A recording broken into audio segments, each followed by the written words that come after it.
వచ్చారు, హుణులు వచ్చారు, శకునులు వచ్చారు, కుషాణులు వచ్చారు, బర్భన్లు వచ్చారు, మొఘలాయులు వచ్చారు, అరబ్బులు వచ్చారు. మతం పేరు మీద, సామ్రాజ్య పేరు మీద, దోపిడీ పేరు మీద, మత వ్యాప్తి కోసం, మత మార్పిడి కోసం 20,000 దేవాలయాలు సర్వనాశనం చేశారు ఇక్కడ.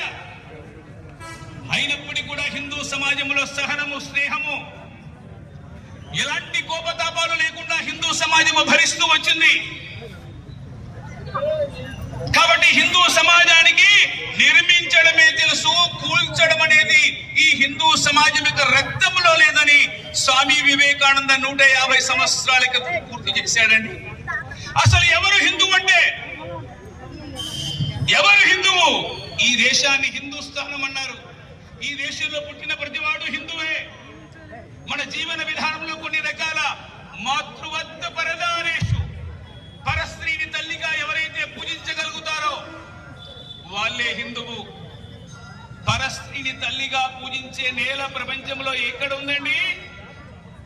గట్టి చెప్పాలి. ఎక్కడ? అమెరికాలో ఉందా? రష్యాలో ఉందా? పాకిస్తాన్ లో ఉందా? పరస్త్రీని తల్లిగా పూజించే నేల ప్రపంచంలో 200 దేశాలు